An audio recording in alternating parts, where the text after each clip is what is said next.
8 taon ng pagtataksil at panlilinlang ang tinapos sa isang desisyong iiwan ang Maynila at talikuran ang nakaraan upang magsimula muli sa isang lumang hasyenda sa Cebu.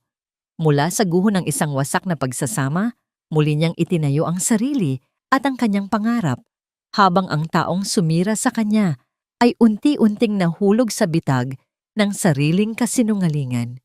Ngunit sapat na ba ang tahimik na muling pagsilang upang matawag na tagumpay, o may mas mabigat pang kabayaran na naghihintay?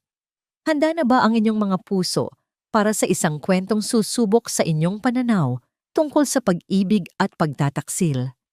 Isang salaysay na magpapatunay na kung minsan, ang isang katapusan ay isa lamang masakit na simula para sa isang mas maningning na bukas.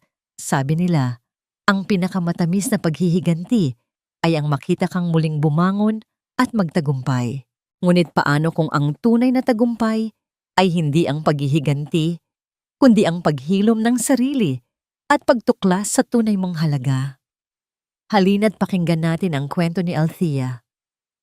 Nanginginig ang kamay ni Althea habang hawak ang itim na ballpen. Ang dulo nito ay nakatapat sa isang blangkong linya sa ilalim ng kanyang pangalan, Althea Reyes de Villa. Sa huling pagkakataon, malamig ang hangin sa loob ng opisina ng abogado. Tila sinasadya upang palamigin ang anumang namumuong damdamin. Ngunit para kay Althea, ang lamig ay tumatagos hanggang sa kanyang kaluluwa. Sa tapat ng mesa, nakaupo si Ricardo, ang lalaking pinangakuan niya ng walang hanggan. 8 taon na ang nakalipas. Sa tabi nito, bahagyang nakasandal, ay si Katrina Morales, ang dahilan ng lahat. Althea, we don't have all day. Ang boses ni Ricardo ay walang bahid ng anumang emosyon, maliban sa pagkainip.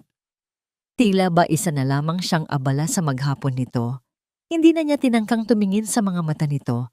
Alam niyang wala na siyang makikitang pagmamahal doon. Ang init at pagsinta na dati para sa kanya lamang ay matagal nang ipinagkait. Humugot siya ng isang malalim na hininga, pinipigilan ang luhang nagbabadyang tumulo. Isinara niya ang kanyang mga mata, at sa isang iglap, bumalik ang alaala ng isa pang pagpirma. Ang araw ng kanilang kasal. Nakaputing bestida, masayang-masaya, habang nilalagdaan ang kanilang marriage contract. Hinawakan ni Ricardo ang kamay niya noon, mainit at puno ng pangako. Hanggang sa huli, Althea, tayong dalawa. Bulong nito sa kanya. Ang pangakong yun ay tila isang mapait na biro ngayon. Idinilat niya ang kanyang mga mata at walang pag-aalinlangang iginuhit ang kanyang pirma. Isang mabilis na galaw, ngunit sa bawat kurba ng kanyang pangalan, nararamdaman niya ang unti-unting pagguho ng mundo na binuo niya sa loob ng 8 taon. Pagkatapos niya, kinuha ni Ricardo ang papel at mabilis na lumagda. Ang pirma nito ay matatag at desidido. Walang bakas ng panghihinayang. Pagkatapos, ngumiti ito ng bahagya kay Katrina. Isang ngiting dati ay sa kanya lamang. "It's done," sabi ng abogado. Tila isang pinal na hatol. Tumayo si Katrina, ang kanyang pulang bestida ay agaw pansin sa kulay abong silid. Hinaplos nito ang braso ni Ricardo. "Finally, baby. We can finally start our lives." Hindi na hinintay ni Althea ang anumang sasabihin pa nila. Mabilis siyang tumayo, ang kanyang tuhod ay tila gelatin sa sobrang panghihina. Hindi niya sila tiningnan. Dahan-dahan siyang naglakad palabas ng silid. Ang bawat hakbang ay isang pagpupumilit na huwag lumingon. Sa kanyang paglabas, narinig pa niya ang mahinang halakhak ni Katrina. Isang tunog na tila punyal na sumaksak sa kanyang likuran. Pagdating sa loob ng kanyang sasakyan, doon lamang siya napahagulhol. Isinubsob niya ang kanyang muka sa manibela at hinayaang bumuhos ang lahat ng sakit, lahat ng pighati. 8 taon ng kanyang buhay. Ibinigay niya ang lahat. Ang kanyang mga pangarap, ang kanyang oras, ang kanyang buong pagkatao. Para sa isang lalaking ipinagpalit lang siya na parang isang lumang damit. Ang sasakyan ay napuno ng kanyang mga hikbi. Sa labas, ang mundo ay patuloy sa pag-ikot, walang pakialam sa kanyang nawasak na puso. Pakiramdam niya ay nag-iisa siya sa buong mundo, isang babaeng bigo, talunan, at walang halaga. Nang bahagyang humupa ang kanyang pag-iyak, napansin niya ang kanyang kamay. Ang daliri, kung saan dating nakasuot ang kanyang wedding ring, ay blangko na. Hinaplos niya ito at muling bumalik ang sakit. Sino na siya ngayon?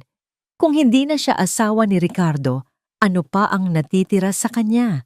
Sa gitna ng kanyang pagluluksa, biglang tumunog ang kanyang telepono. Isang hindi rehistradong numero. Sa una, binalak niyang huwag itong pansinin, ngunit sa pangalawang pagtawag, sinagot niya ito. Ang boses ay paos at basag. Hello? Is this Ms. Althea Reyes? Tanong ng isang formal na boses sa kabilang linya. Formerly Mrs. De Villa. Napalunok si Althea. Yes, this is she. Good afternoon, ma'am. My name is Attorney Mendoza. I was the personal lawyer of the late Mrs. Flora Santiago. Biglang kumabog ang dibdib ni Althea nang marinig ang pangalan ng kanyang lola. Si Lola Flora, ang kanyang kanlungan noong bata pa siya, ang nag-iisang taong nagparamdam sa kanya ng tunay na pagmamahal bago dumating si Ricardo. Pumanaw ito 2 taon na ang nakalipas at dahil sa abala sa pag-aalaga sa kanyang asawa noon, hindi man lang niya nagawang umuwi sa probinsya para sa libing nito. Isa iyon sa mga pinakamalaki niyang pagsisisi. Attorney, anong maitutulong ko sa inyo? I am calling because my client left a final instruction. A letter and a legal document were to be given to you personally on the day your marriage with Mr. De Villa is legally dissolved. Can you come to my office? It is of utmost importance. Natigilan si Althea. Isang sulat? Isang dokumento? Bakit sa araw pa ng kanyang anibersaryo ng kabiguan? Puno ng pagtataka, ngunit wala namang ibang pupuntahan, pumayag siya.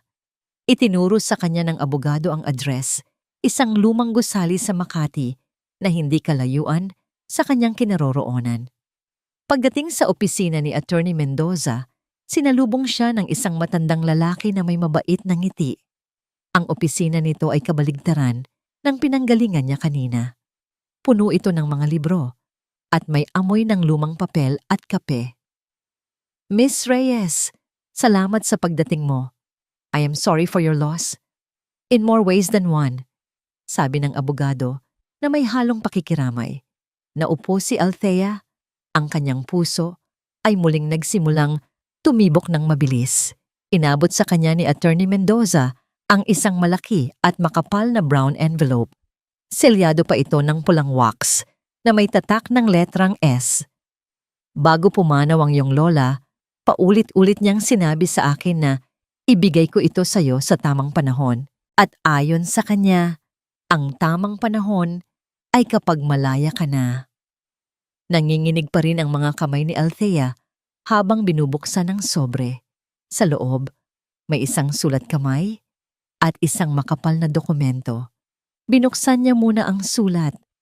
Boses ng kanyang Lola Flora ang tila naririnig niya habang binabasa ang bawat salita.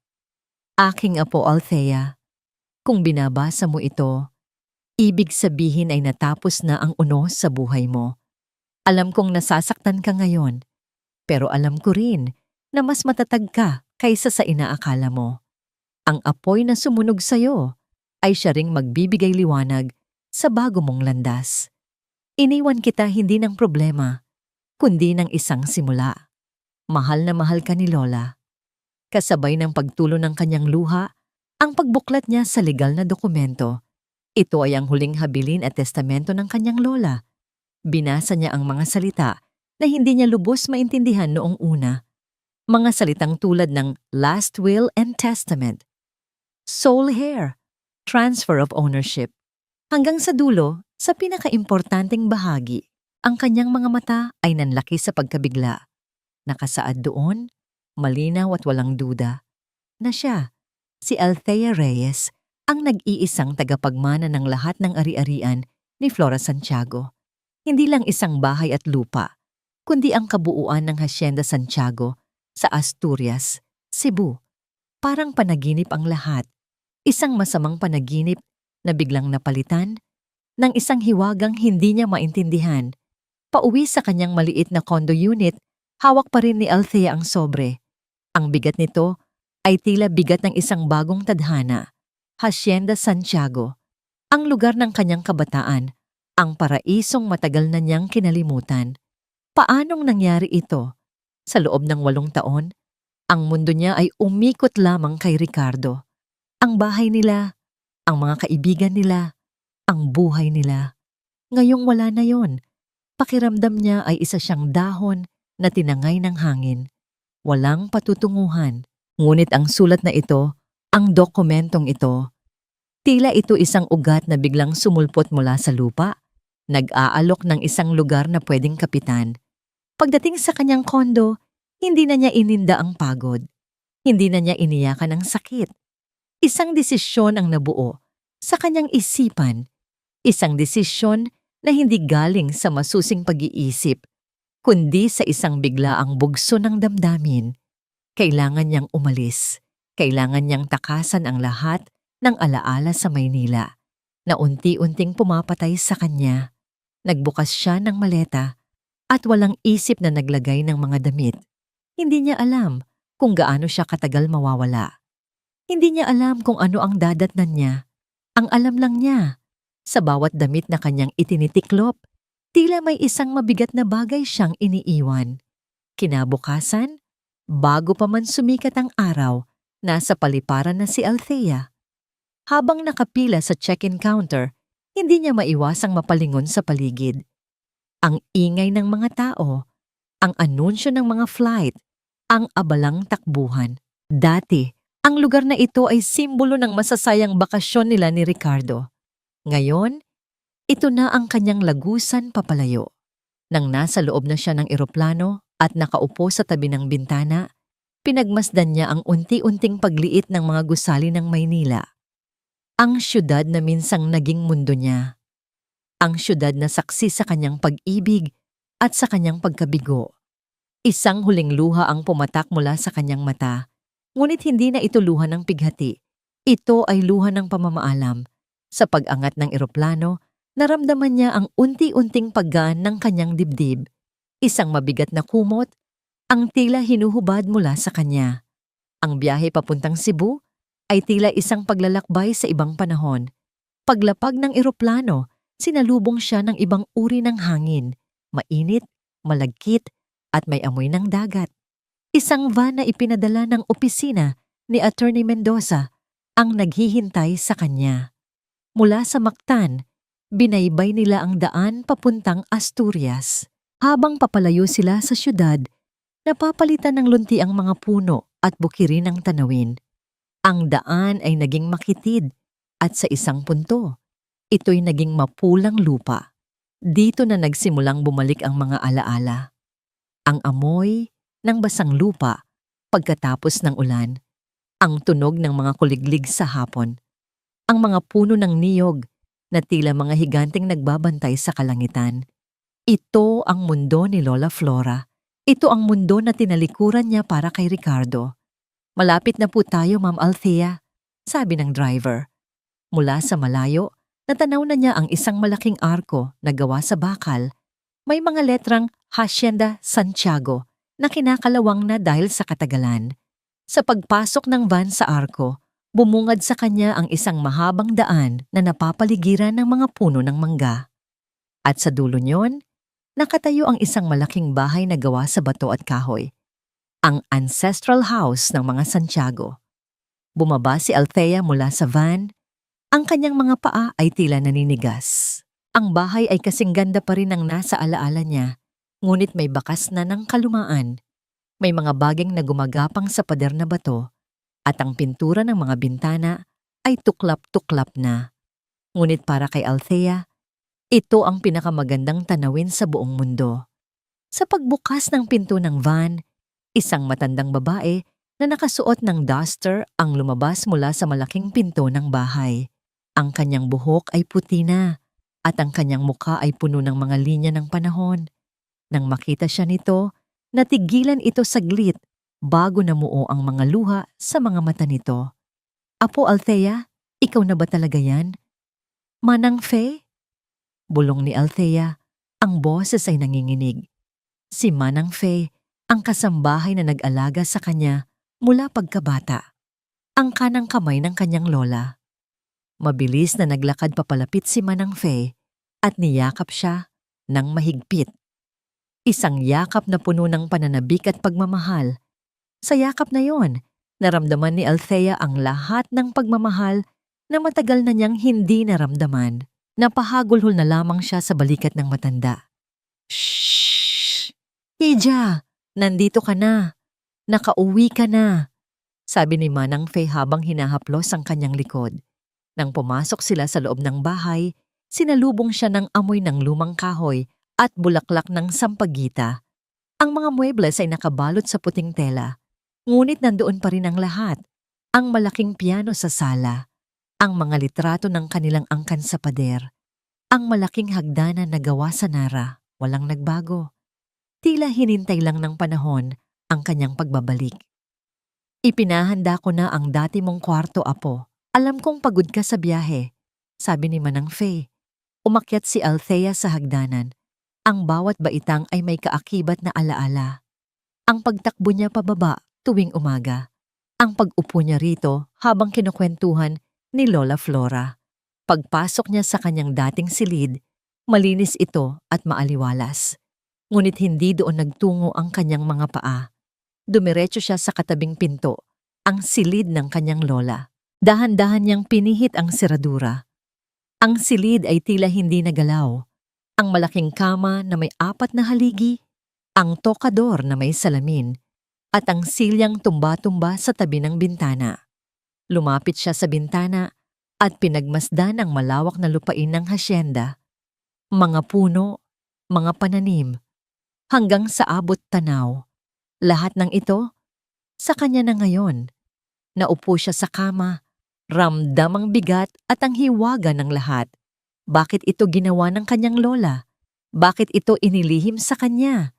Sinimulan niyang buksan ang mga drawer ng tokador, hinahanap ang kahit anong bagay na pwedeng magbigay sa kanya ng kasagutan. Mga lumang alahas, mga rosaryo, mga natuyong bulaklak, at sa ilalim ng mga ito, sa pinakasulok ng drawer, nakita niya ang isang maliit na kwaderno na nababalutan ng katad. Isang diary. Ang diary ni Lola Flora. Nanginginig ang mga kamay niya habang binubuksan ito. Ang sulat kamay ng kanyang lola ay pamilyar at puno ng ganda. Binuklat niya ang mga pahina, nagbabasa ng mga entry tungkol sa ani, sa panahon, at sa kanya noong bata pa siya.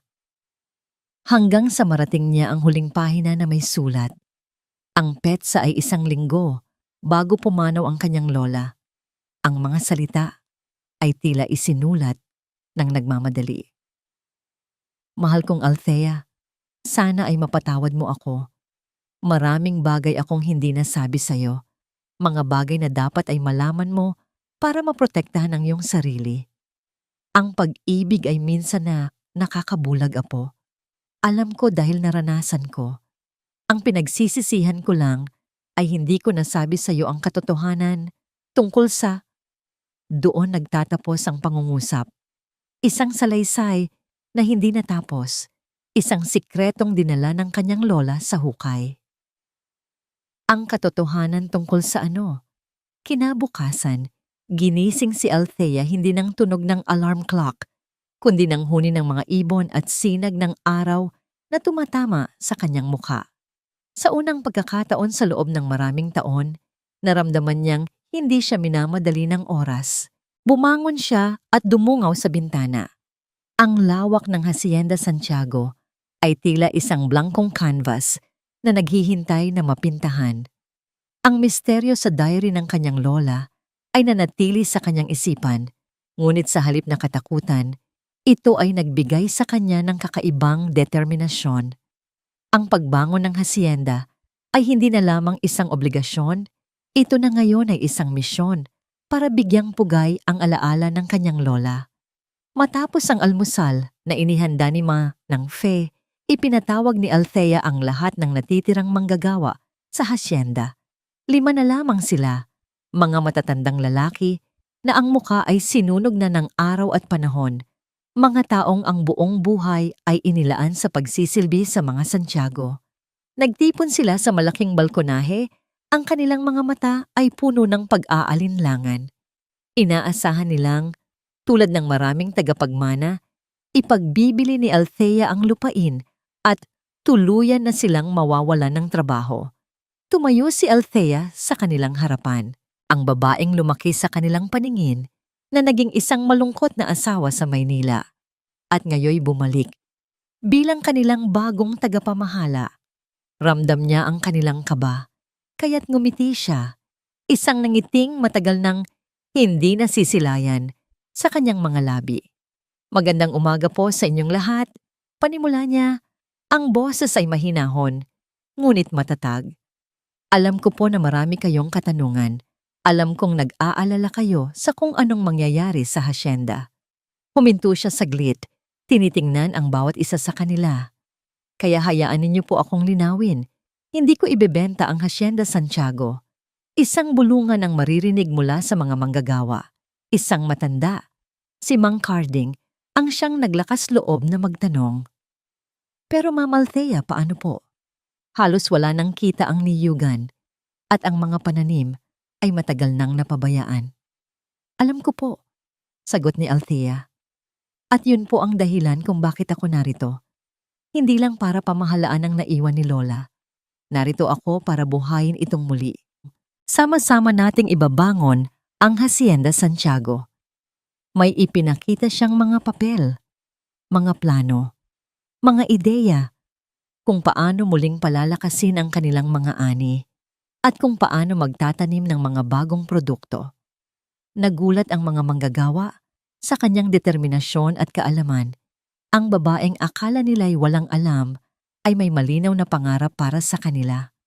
Habang naglilibot si Althea sa lumang bahay ng hapon na yon, napansin niya ang potensyal sa bawat sulok. Ang mga kahoy ay matitibay pa, ang arkitektura ay may angking ganda, ngunit ang lahat ay natabunan na ng kalumaan. Ang mga pader ay nangangailangan ng bagong pintura, ang mga muebles ay kailangang ayusin.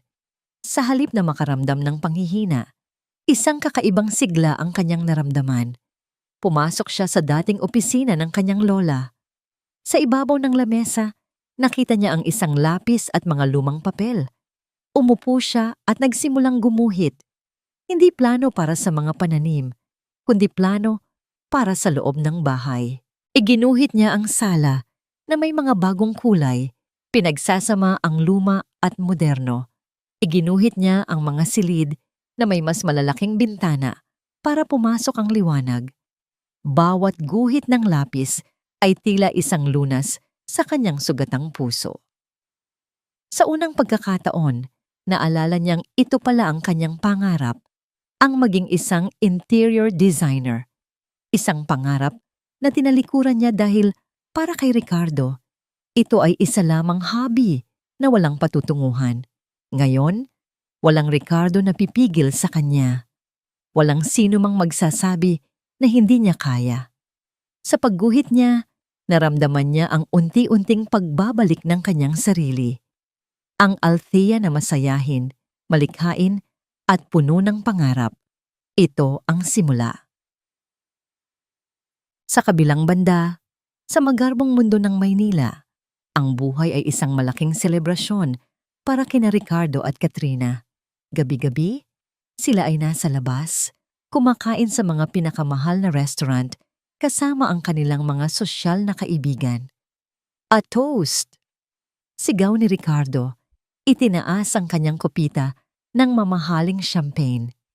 To my beautiful fiancée Katrina and to our new life together. Nagpalakpakan ang kanilang mga kaibigan. Si Katrina na nakasuot ng isang kumikinang na bestida ay ipinagmamalaki ang kanyang diamanteng singsing. Oh, Ricky, you're the best, sabi niya, sabay halik sa pisngi nito.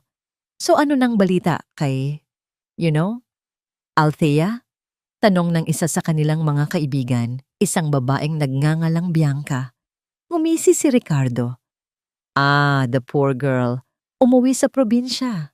Ewan ko, baka nagtatanim na ng kamote ngayon. Kawawa naman. But you know, some people are just meant for a simple, boring life. Nagtawanan sila. Well, good for you for escaping that, Ricky. Sabi pa ng isa.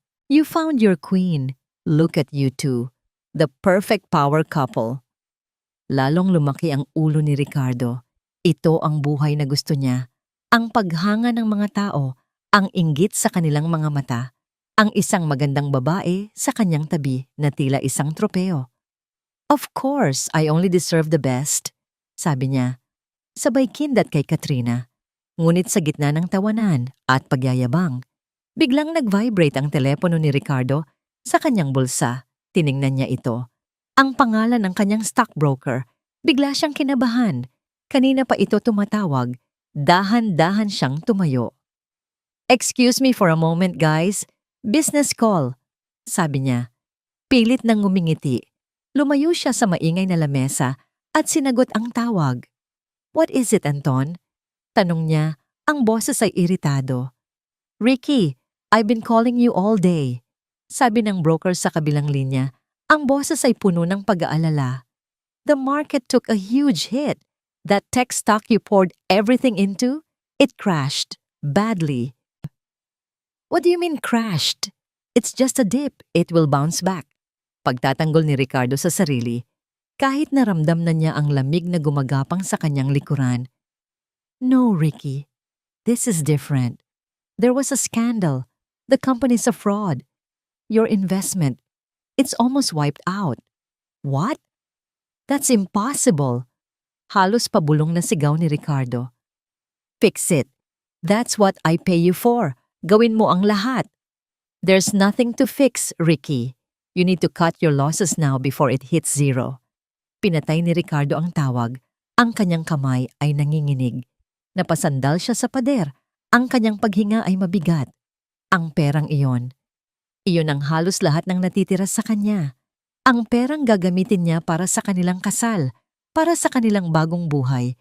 Humugot siya ng malalim na hininga. Pilit niyang iwinaksi ang takot.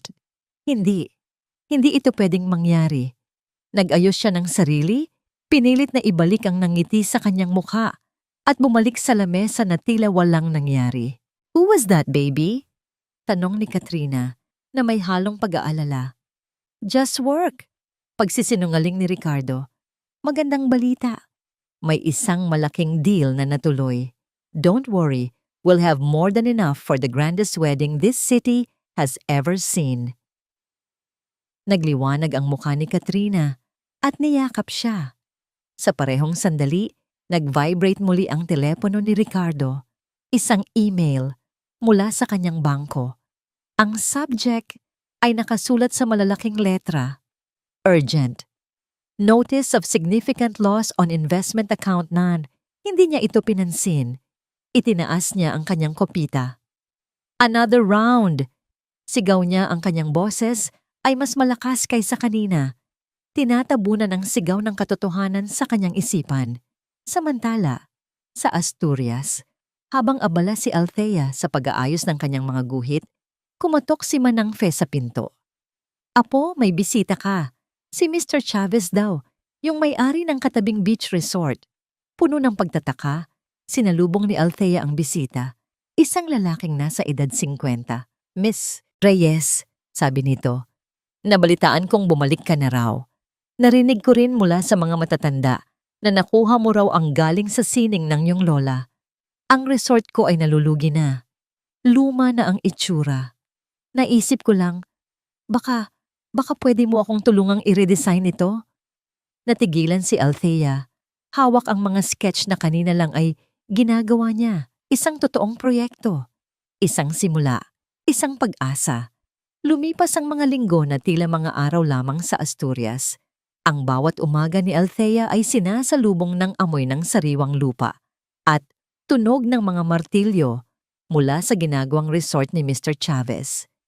Dito niya ibinuhos ang kanyang buong atensyon at pagkatao. Sa construction site, hindi na siya ang Althea na laging nakayuko at walang kibo. Suot ang isang hard hat at may hawak na blueprint. Kumpiyansa siyang nakikipag-usap sa mga inhinyero at karpintero. Ang kanyang mga kamay, na dati sanay lang sa gawaing bahay, ay hindi natakot humawak sa magagaspang na piraso ng kahoy o sa malamig na bakal. May kakaibang saya siyang nararamdaman sa pagpili ng mga lokal na materyales. Ratan para sa mga upuan, kapis para sa mga bintana, at mga batong galing sa ilog para sa pader ng hardin. Binubuhay niya ang isang lugar at kasabay nito, binubuhay rin niya ang kanyang sarili. Ma'am Althea, sigurado po ba kayo rito sa disenyo? Tanong ng foreman, itinuturo ang plano para sa lobby. Bukas po kasi ang konsepto, walang masyadong pader. Ngumiti si Althea. Opo kuya, ang gusto ko po. Pagpasok pa lang ng bisita, tanaw na niya agad ang dagat. Gusto kong iparamdam sa kanila na hindi sila kinukulong ng resort, kundi niyayakap sila ng kalikasan. Napakamot sa ulo ang foreman, ngunit napangiti rin. Iba po talaga ang takbo ng isip ninyo, ma'am. Ngayon ko lang nakita yan. Sige po, masusunod po. Ang tagumpay niya sa proyekto ay mabilis na kumalat sa maliit na bayan ng Asturias. Ang dating apo ni Doña Flora na iniwan ng asawa ay ngayoy kilala na bilang Ma'am Althea, ang mahusay na designer. Ang dating tingin ng awa sa kanya ay napalitan ng respeto at paghanga. Isang gabi, matapos ang isang mahabang araw, umupo si Althea sa silyang tumba-tumba ng kanyang lola. Hawak ang diary nito. Sa gitna ng kanyang abalang buhay, ang pagbabasa sa mga isinulat ng kanyang lola ang naging paraan niya ng pagninilay-nilay. Binuklat niya ito sa isang pahina na hindi pa niya nababasa. Ang petsa ay halos 30 taon na ang nakalipas. Nobyembre 12. Dumating siya sa buhay ko na parang isang bagyo. Maginoo, magaling magsalita at puno ng mga pangako. Sinabi niyang mamumuhunan siya sa hasyenda na palalaguin niya ang aming ani. Ngunit hindi lang pera ang kanyang kinuha. Kinuha niya ang tiwala ko. Sa isang iglap, naglaho siya, kasama ang lahat ng ipon na pinaghirapan ni Papa. Ngunit ang mas masakit ay ang katotohanan na ang pagmamahal na ipinakita niya ay isa lamang palabas. Isang kasangkapan para makuha ang kanyang gusto. Paano nagiging ganito kalupit ang tao? Paano nagagawang manakit ng isang taong wala namang ginawa, kundi ang magmahal? Natigilan si Althea. Binitawan niya ang diary na tila na paso. Ang bawat salita ay tumagos sa kanyang puso. Iyon.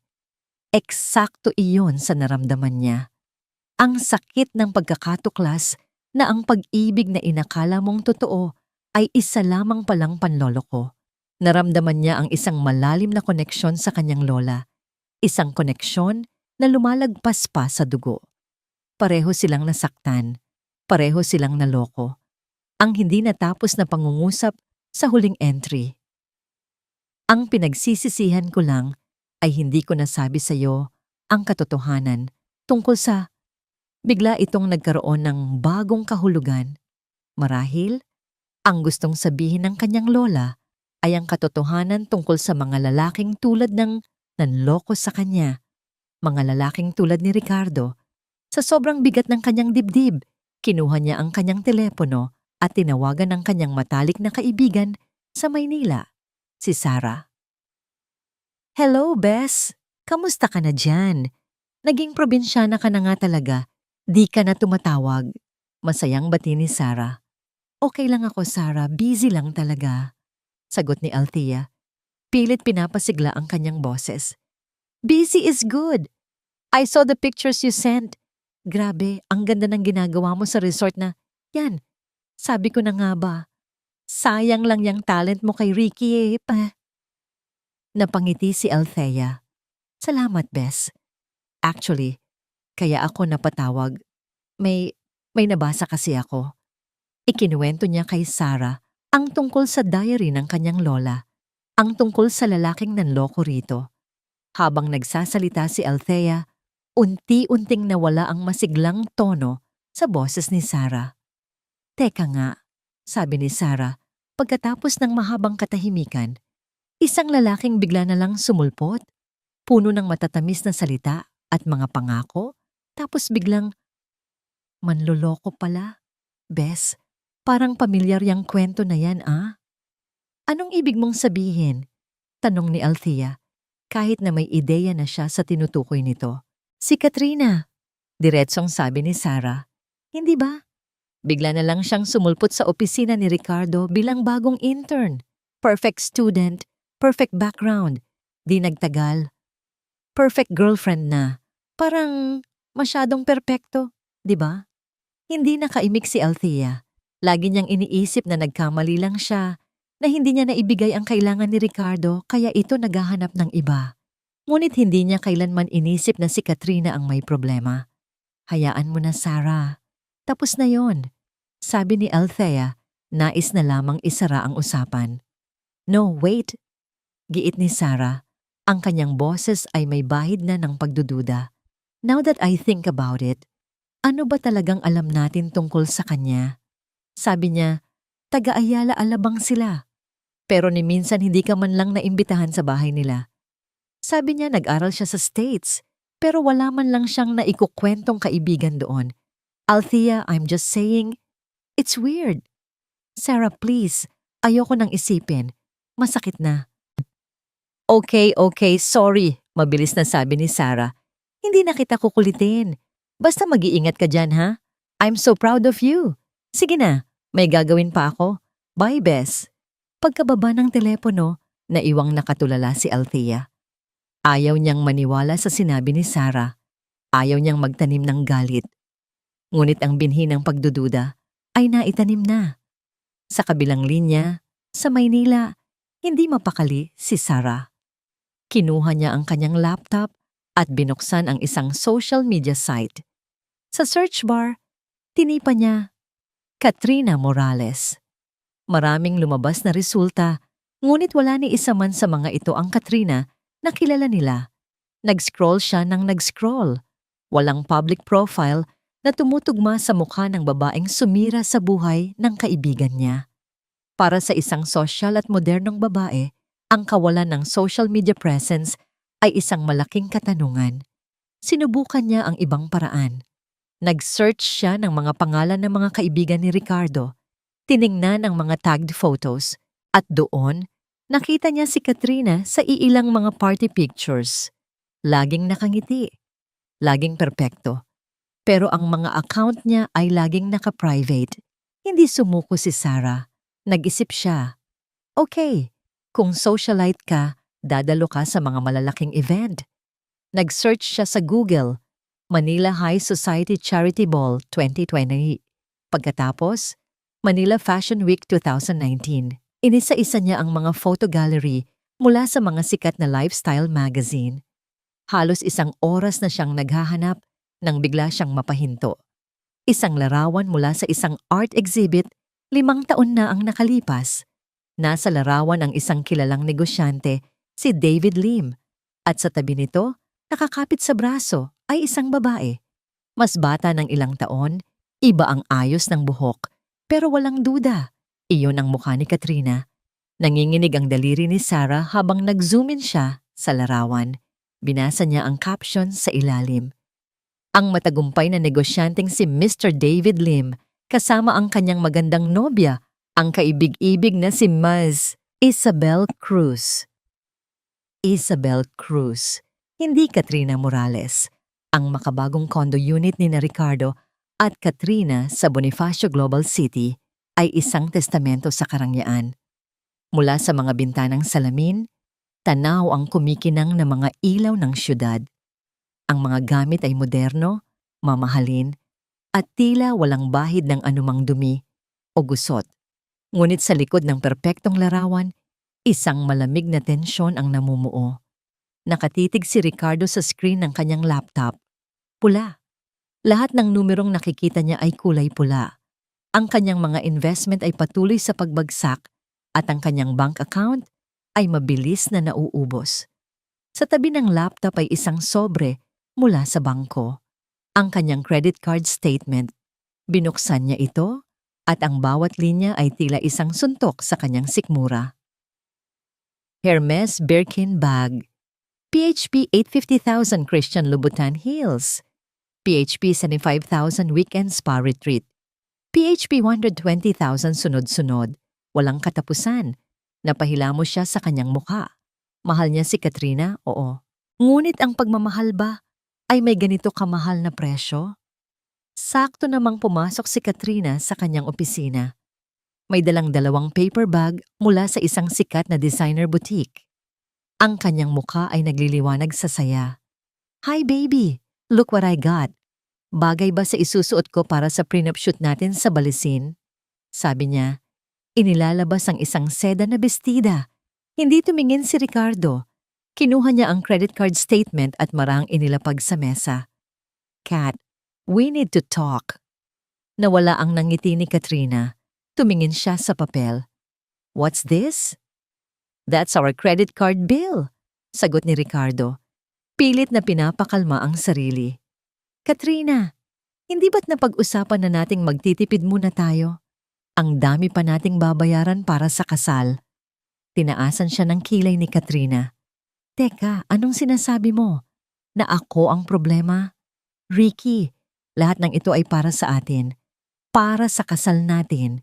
Ayoko namang isipin ng mga tao na naghihirap ka na simula nang iwan mo si Althea. I'm doing this for your image. For our image. My image?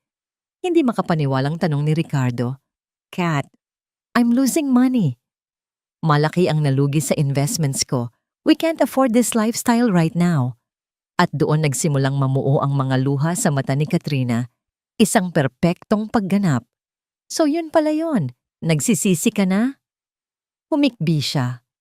Sana pala hindi mo na lang ako pinili. Sana nanatili ka na lang sa simple at boring mong buhay kasama siya. Si Althea ba? Hindi maluho? Ganoon ba ang gusto mo? Sabihin mo lang, Ricky, kaya ko namang magtiis. Kakansilahin ko na lang ang lahat. Kahit yung kasal. Ang bawat salita ay isang matulis na patalim na tumusok sa ego ni Ricardo. Ang pag-alis kay Althea ay ang pinakamalaking desisyon na ginawa niya. Ang aminin na nagkamali siya o na hindi niya kayang sustentuhan ang bagong buhay na pinili niya ay katumbas ng pag-amin sa kanyang kabiguan. Agad siyang nilamon ng konsensya. Tumayo siya at nilapitan si Katrina. Niyakap ito ng mahigpit. No, baby, I'm sorry. Hindi yun ang ibig kong sabihin. Shh, please don't cry. Nakakasama ka ng loob, sabi ni Katrina sa pagitan ng mga hikbi. Isinubsob ang mukha sa dibdib nito. Akala ko ba, you'll give me the world? Akala ko ba, ako ang reyna mo? Oo naman, baby. Of course. Mabilis na sagot ni Ricardo. Hinahaplos ang buhok nito. I'm sorry. Na-stress lang ako sa trabaho. Don't worry about the money. Ako ang bahala. I will fix this. Ituloy mo lang ang paghahanda sa kasal. You deserve the best wedding. We deserve it. Unti-unting tumahan si Katrina at tumingala sa kanya. Ang mga mata ay namumugto ngunit may ngiti na sa labi. Really, baby? You promise? I promise. Pagsisinungaling ni Ricardo. Hinalikan siya ni Katrina. Isang matamis na halik ng tagumpay. I love you. Bulong nito. Pagkatapos ay kinuha ang mga paper bag. Magpapahinga lang ako sa kwarto. I'm so stressed. Pinanood ni Ricardo si Katrina na maglakad papalabas ng silid. Nang magsara ang pinto, napabuntong hininga siya. Ramdam ang bigat ng buong mundo sa kanyang mga balikat. Paano? Saan siya kukuha ng pera? Samantala, sa loob ng kanilang silid, ang malungkot na mukha ni Katrina ay biglang naglaho. Ibinagsak niya ang mga pinamili sa kama at isang iritadong ekspresyon ang pumalit sa kanyang mukha. Napatingin siya sa salamin. Ang ganda niya, ang kinis ng kanyang balat, ang mamahaling damit. Lahat ng ito ay may kapalit. At si Ricardo ay nagsisimula ng maging problema. Sa gitna ng kanyang pag-iisip, biglang nag-vibrate ang kanyang telepono. Isang text message mula sa isang numerong hindi niya kilala. Alam naming nandyan ka lang sa BGC.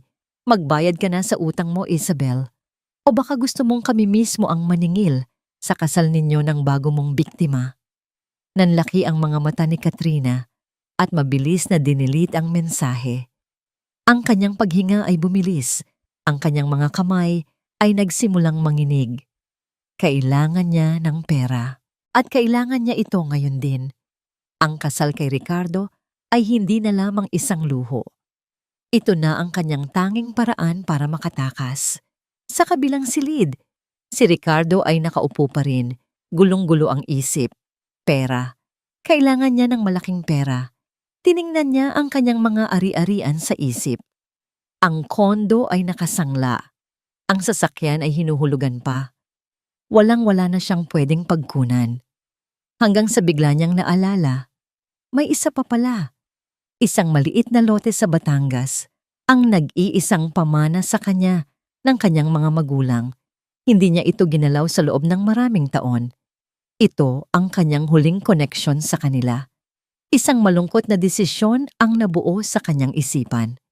Kinuha niya ang kanyang telepono at hinanap ang numero ng isang real estate agent. "Hello, Jess? Si Ricky to." Sabi niya. "Ang boses ay mabigat. Yung lupa ko sa Batangas. Ibebenta ko na. Kailangan ko ng pera. As soon as possible." Parang bombang sumabog ang impormasyong nahanap ni Sarah. Isabel Cruz. Hindi niya ito sinayang na oras. Sa loob ng ilang araw, ginugol niya ang kanyang libreng oras sa paghuhukay pa ng mas malalim. Ang pangalang Isabel Cruz ang naging susi niya. Gamit ang pangalang iyon, natagpuan niya ang isang serye ng mga lumang artikulo mula sa isang business lifestyle blog. Ang headline, Tech Millionaire David Lim, Biktima ng Heartbreak Scam. Nanginginig ang mga kamay ni Sarah habang binabasa ang detalye ng artikulo. Inilarawan nito kung paano ang nobya ni David Lim na si Isabel Cruz ay bigla na lang naglaho, kasama ang halos 20 milyong piso na investment na ipinagkatiwala nito sa kanya para sa isang pekeng real estate project. Ang pinakamasakit pa, ang paglaho ay nangyari 1 linggo bago ang kanilang nakatakdang kasal. Walang naiwang bakas si Isabel, maliban sa isang wasak na puso at isang bangkaroteng negosyante. Ang larawang kasama sa artikulo ay kupas na, ngunit malinaw pa rin ang nakangiting mukha ni Katrina Morales. Hindi lang iyon. May mga komento sa ilalim ng blog post. Mga komento mula sa ibang mga tao, nagbabahagi ng kanilang mga kwento tungkol sa isang babaeng may iba't ibang pangalan. Minsan ay Sofia, minsan ay Angela, pero iisa lang ang modus operandi. Isang profesional na manloloko, isang ahas. Hindi na nakatiis si Sarah. Kailangang malaman ito ni Althea. Isang gabi, habang nag-aayos si Althea ng mga papeles para sa nalalapit na inaugurasyon ng resort, biglang tumawag si Sarah sa video. Ang mukha ng kanyang kaibigan sa screen ay hindi mapakali at seryosong-seryoso. "Bes, may kailangan kang makita. Umupo ka," sabi ni Sarah, walang paligoy-ligoy. "Ano ba iyan? Mukha kang nakakita ng multo." Nag-aalalang tanong ni Althea. "Halos ganoon na nga," sagot ni Sarah. Maya-maya, isang email notification ang lumitaw sa laptop ni Althea. Ang subject, "Basahin mo ito ngayon." "Buksan mo," utos ni Sarah mula sa kabilang linya. Nanginginig ang mga daliri ni Althea habang binubuksan ang email.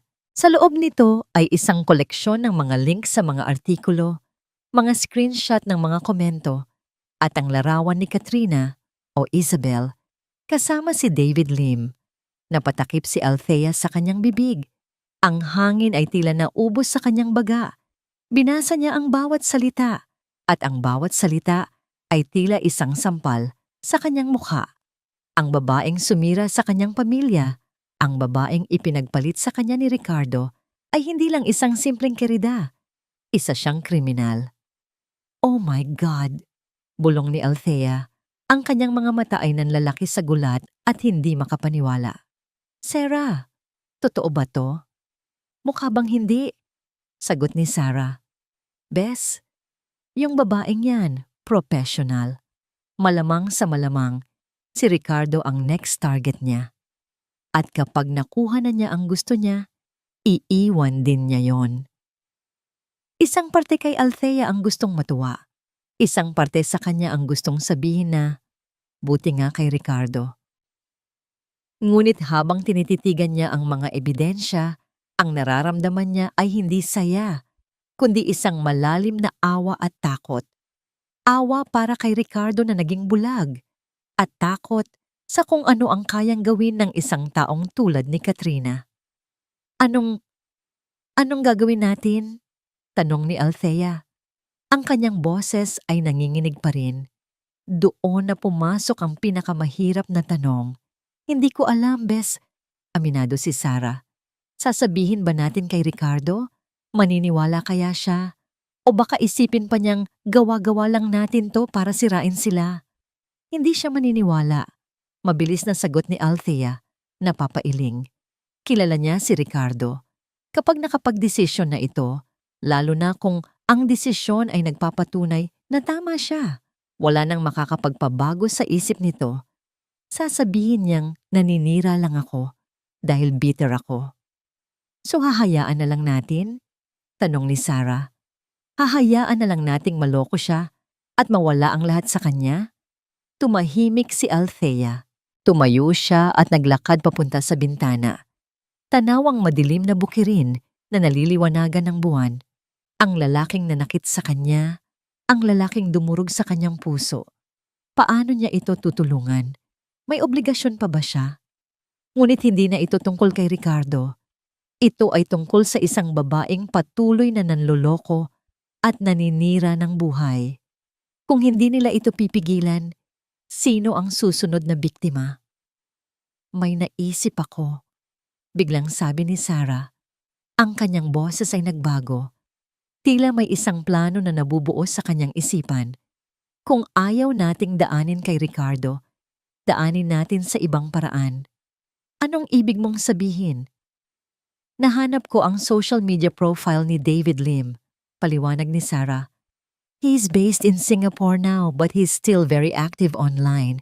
Halatang hindi pa rin siya nakaka-move on sa nangyari. What if we contact him? Natigilan si Althea. Para ano? Para guluhin pa ang buhay niya? Hindi. Para bigyan siya ng pagkakataong makuha ang hustisya na matagal nang ipinagkait sa kanya. Giit ni Sarah. Isipin mo, Althea, malapit na ang kasal ni Ricky at Katrina. The grandest wedding of the year, di ba? Lahat ng mayayaman at sikat nandoon. What if, sa mismong araw ng tagumpay ni Katrina, doon siya haharapin ng multo ng kanyang nakaraan? Ang plano ay matapang, mapanganib. Ngunit habang iniisip ito ni Althea, isang kakaibang pakiramdam ang dumaloy sa kanya. Hindi ito paghihiganti. Ito ay pagbibigay ng leksyon. Ito ay paglalagay ng isang manloloko sa kanyang dapat kalagyan. Hindi ko alam, Sarah. Delikado yan. Pag-aalinlangan ni Althea. Mas delikado kung hahayaan nating magpatuloy siya, Bes. Sabi ni Sarah. Ang boses ay puno ng determinasyon. Huwag kang mag-alala. Ako ang bahala. Kakausapin ko si David Lim. Wala kang kailangang gawin, kundi ang magpatuloy sa buhay mo dyan. Just give me your blessing. Tumingin si Althea sa labas. Sa katahimikan ng gabi sa Asturias, isang desisyon ang kanyang binuo. Hindi na ito ang Althea na mahina at nagpapaapi. Sige, bulong niya. Gawin mo? Isang araw na lang, 24 na oras na lang at ang pangalan ni Katrina Morales ay madudugtungan na ng De Villa. Ang rehearsal dinner ay ginanap sa isang magarbong rooftop bar sa BGC kung saan ang mga kumikinang na ilaw ng syudad sa ibaba ay tila mga bituing abot kamay. Ang hangin ay puno ng halimuyak ng mamahaling pabango at tunog ng masayang tawanan. Sa gitna ng lahat, nakaupo si Ricardo, suot ang isang suit na nagkakahalaga ng sahod ng isang ordinaryong manggagawa Sa loob ng 1 taon, pilit siyang ngumingiti, tumatango, at nakikipagtagayan sa bawat bisitang lumalapit. Ngunit sa likod ng kanyang mga mata, may isang bagyong namumuo. Ang perang pinagbentahan ng lupa ng kanyang mga magulang, ang huling piraso ng alaala nila, ay halos naubos na para sa gabing ito at sa mga huling bayarin para sa kasal bukas. Ang bawat halakhak ng mga bisita ay tila isang pangungutya sa kanyang lihim na pagkabangkarote. "Isn't this perfect, baby?" Bulong ni Katrina sa kanyang tabi. Kumikinang ang mga mata na kasing kinang ng mga diamante sa kanyang leeg. Ipinapakita niya sa lahat ang kanyang engagement ring. Ikinukwento kung paano sila mag-honeymoon sa Maldives. Siya ang sentro ng atensyon, ang reyna ng gabi. Everything is perfect. Tumango si Ricardo, hinawakan ng kupitan ng wine na nanginginig ng bahagya. Yes, perfect. Ngunit ang salitang yon ay tila walang laman. Tumingin siya sa paligid, ang mga taong ito, ang mga kaibigan nila. Kilala ba talaga siya? O hanga lang sila sa imaheng ipinapakita niya? Isang matagumpay na lalaki na may magandang nobya, isang perpektong kasinungalingan. Sa isang sulok, nakita niya ang kanyang ina. Tahimik na nakaupo at pinagmamasdan siya. May lungkot sa mga mata nito na tanging siya lang ang nakakakita. Nagpaalam siya saglit kay Katrina at nilapitan ito. "Ma, are you okay? Bakit po parang ang lalim ng iniisip ninyo?" Tanong ni Ricardo, umupo sa tabi nito. Ngumiti ang kanyang ina. Isang pilit na ngiti. Hinawakan nito ang kanyang kamay. "Okay lang ako, anak. Masaya ako para sa'yo." Huminto ito saglit. Tila may gustong sabihin ngunit nag-aalangan. "Ricardo, anak, masaya ka ba talaga?" Natigilan si Ricardo. "Ma, ano po bang klaseng tanong yan? Siyempre masaya ako. Look at all this." Itinuro niya ang magarbong party. Umiling ang kanyang ina. "Hindi yan ang tinatanong ko. Ang tinatanong ko ay ikaw. Ang puso mo. Masaya ba talaga?" Tumingin ito sa kanya ng diretso. Ang mga mata ay puno ng pagmamahal at pag-aalala. "Naalala ko lang, tuong kayo pa ni Althea. Kahit simpleng salo-salo lang sa bahay, kahit adobong luto niya lang ang handa, abot langit ang nangiti mo. Ang tawa mo totoo. Ngayon, hindi na nito itinuloy, ngunit naintindihan ni Ricardo. Ngayon, ang tawa niya ay isang palabas. "Ma, iba na ngayon. Iba si Katrina, iba si Althea." Mabilis niyang sagot. May bahid ng depensa sa kanyang boses. "This is the life I want." "Sana nga, anak. Sana nga." Malumanay na sabi ng kanyang ina. Tinapik ang kanyang kamay bago tumayo at makihalubilo sa ibang bisita. Naiwan si Ricardo na nakaupo. Ang mga salita ng kanyang ina ay umuulit-ulit sa kanyang isipan. Ang tawa mo, totoo. Nang matapos ang gabi at makauwi sila sa kanilang kondo, agad na dumiretso si Katrina sa kanilang silid para sa kanyang beauty sleep. Naiwan si Ricardo sa sala. Ang katahimikan ay tila mas maingay pa kaysa sa party kanina. Tinanggal niya ang kanyang kurbata at umupo sa dilim, nakatingin sa mga ilaw ng syudad mula sa kanilang bintana. Bigla niyang naalala ang isang gabi, halos 3 taon na ang nakalipas. Umuwi siya mula sa trabaho, pagod na pagod at problemado. Sinalubong siya ni Althea, hindi ng mga tanong, kundi ng isang mainit na yakap at isang tasa ng tsa. Naupo sila sa kanilang maliit na balkonahe, hindi nagsasalita. Pinapanood lang ang paglubog ng araw. Sa katahimikan na yon, naramdaman niya ang kapayapaan. Sa simpleng presensya ni Althea, gumaan ang lahat ng kanyang dalahin. Walang magarbong party, walang mamahaling champagne, sila lang dalawa. At sa gabing iyon, naramdaman niyang siya ang pinakamaswerteng lalaki sa buong mundo. Napapikit si Ricardo. Bakit ko ba ito iniisip? Galit niyang tanong sa sarili. Tapos na yon, ito ang pinili ko. Tumayo siya para pumasok na sa kwarto nang biglang tumunog ang kanyang laptop sa study table. Isang email notification. Sa una, binalak niyang huwag itong pansinin, ngunit may kung anong nag-udyok sa kanya na tingnan ito. Umupo siya sa harap ng laptop. Ang email ay galing sa isang hindi pamilyar na address. Isang kombinasyon lang ng mga letra at numero. Walang pangalan. Ang subject line ay simple, ngunit tumagos sa kanyang kaluluwa. Ang katotohanan tungkol sa babaeng pakakasalan mo.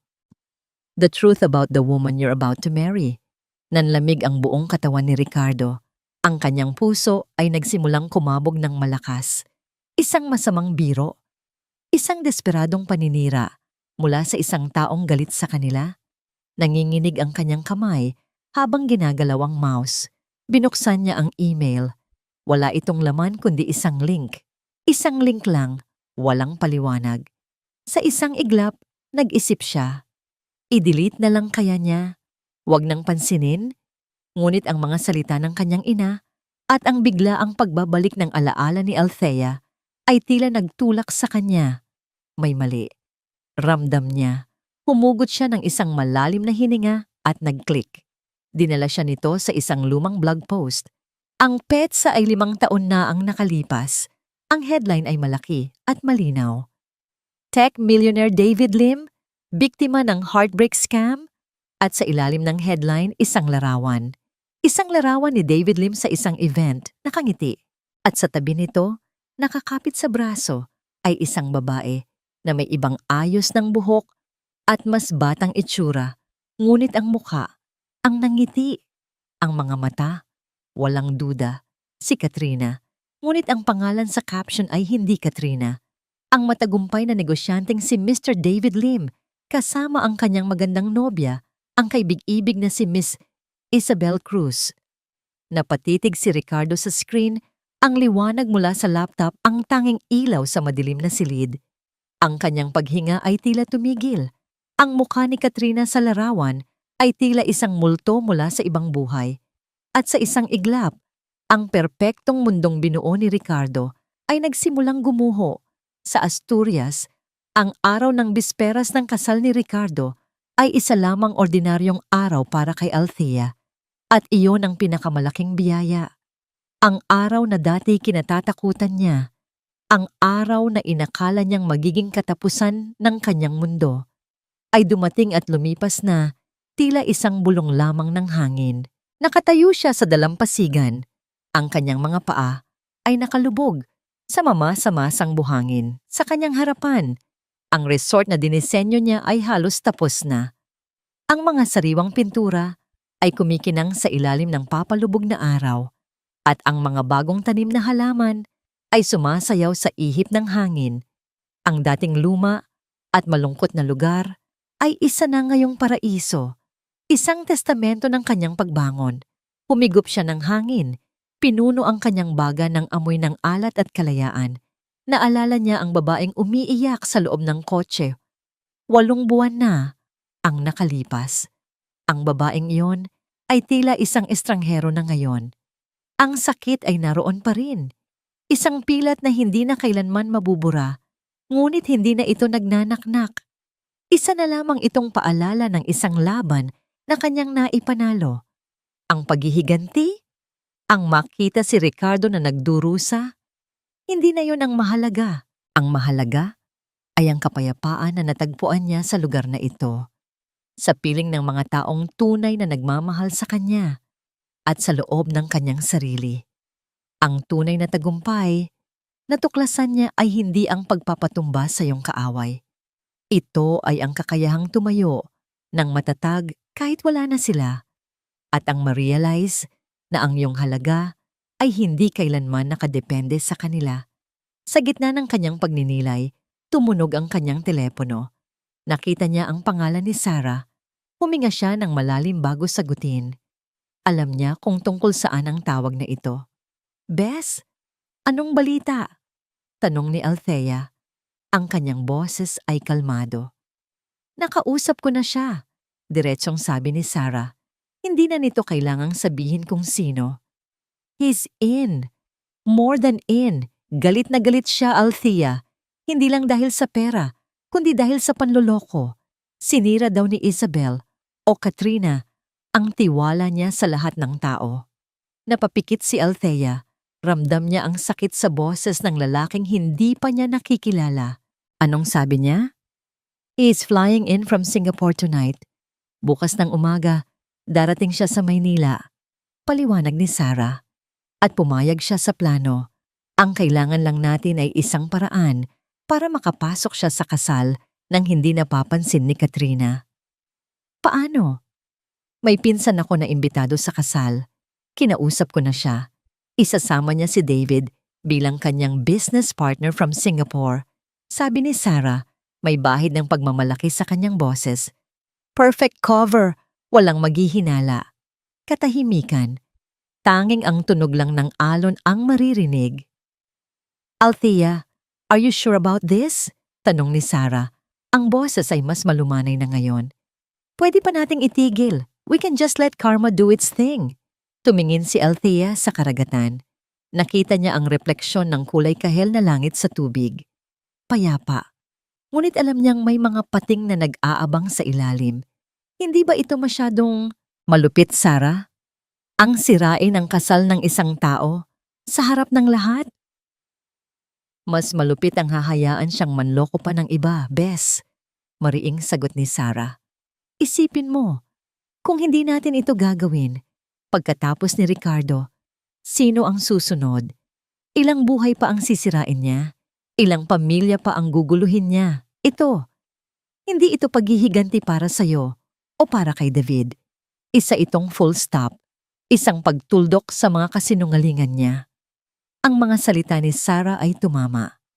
Tumingin si Althea sa kanyang likuran, sa Hacienda Santiago, na unti-unti na niyang binubuhay muli. Ang hacienda na muntik nang mawala dahil sa isang manlolokong tulad ni Katrina. Ang kanyang lola, ang sakit na dinanas nito, ang sakit na dinanas niya. Hindi na ito tungkol kay Ricardo, matagal nang hindi. Ito ay para sa lahat ng mga taong nasaktan at masasaktan pa. Humarap siyang muli sa dagat at sa kanyang paghinga, kasama nitong lumabas ang lahat ng kanyang pag-aalinlangan. Ang natira ay isang matatag na determinasyon. Ang katahimikan sa kanyang puso ay hindi nabasag. Sa halip, ito ang nagbigay sa kanya ng lakas. Sige, sabi ni Althea. Ang kanyang boses ay hindi na nanginginig. Malinaw at buo. Gawin mo, Sarah. Huminto siya saglit. Tinitiyak na maiintindihan ng kaibigan ang kanyang puso. Pero hindi para sa kanya. Hindi para kay Ricardo. Gawin mo para sa lahat ng mga babaeng pwede pa niyang maging biktima sa hinaharap. Narinig ni Althea ang malalim na paghinga ni Sarah. Sa kabilang linya, isang paghinga ng respeto at pag-unawa. Got it, Bes. Ako na ang bahala sa lahat. Pagkababa ng telepono, nanatili si Althea sa dalampasigan hanggang sa tuluyang lumubog ang araw at mapalitan ng buwan ang liwanag nito. Pumasok siya sa loob ng bahay, dumiretso sa opisina ng kanyang lola at kinuha ang diary nito. Hinaplos niya ang lumang katad na pabalat. Bulong niya sa hangin. Para po sa inyo to. Maya-maya, umilaw ang screen ng kanyang telepono. Isang maikling text message mula kay Sarah. 3 salita lang, ngunit sapat na para magpatayo ng balahibo sa kanyang batok. 3 salitang nagsasabing wala nang atrasan. David has landed. Ang plano ay nagsimula na. Ang liwanag mula sa laptop screen ay tila isang malamig na apoy sa madilim na sala. Hindi maialis ni Ricardo ang kanyang mga mata sa larawan. Isabel Cruz. Isabel Cruz. Paulit-ulit na tumatakbo ang pangalan sa kanyang isipan. Isang pangalang dayuhan, ngunit ang muka ay napakapamilyar. Binasa niya ang buong artikulo. Ang bawat salita ay tila maliliit na karayom na tumutusok sa kanyang utak. Panloloko. Pekeng investment. Bigla ang paglaho. Ang perpektong babaeng minamahal niya ay isang multo na may ibang pangalan? Hindi. Hindi maaari. Isang paninira. Isang masamang biro. Ngunit sino ang gagawa nito? at bakit. Isang alon ng galit at pagkalito ang bumalot sa kanya. Dala-dala ang laptop na tila isang mabigat na ebidensya. Nagmarcha siya papasok sa kanilang silid. Naabutan niyang si Katrina ay nakaupo sa harap ng salamin. Tinatanggal ang kanyang makeup. Nakasuot ito ng isang manipis na roba na seda. Ang larawan ng kagandahan at inosensya. Sa isang iglap, nag-alinlangan si Ricardo. Paanong ang anghel na ito ay magiging isang demonyo? Kat, tawag niya. Ang kanyang boses ay garalgal at mas mababa kaysa sa normal. Lumingon si Katrina. Isang matamis na ngiti ang nakaguhit sa kanyang mga labi. Baby, akala ko matutulog ka na. May problema ba? Walang imik na inilapag ni Ricardo ang laptop sa ibabaw ng tokador. Ang screen ay nakaharap dito. Ano to? Nawala ang nangiti ni Katrina. Ang kanyang mga mata ay nanlaki nang makita ang artikulo, ang larawan. Isang mabilis na kislap ng tunay na takot ang dumaan sa kanyang mukha bago ito napalitan ng isang ekspresyon ng pagkalito at sakit. Isang perpektong pag-arte na naganap sa loob lamang ng isang segundo. Sa saan mo nakuha yan? Tanong niya. Ang kanyang boses ay nanginginig. Sumagot ka, Katrina. O Isabelle ba dapat ang itawag ko sa'yo? Mariing tanong ni Ricardo, ang kanyang mga kamay ay nakakuyom sa kanyang tagiliran. Biglang namuo ang mga luha sa mga mata ni Katrina. Tumayo siya, ang kanyang mukha ay larawan ng isang taong sinaksak ng patalikod.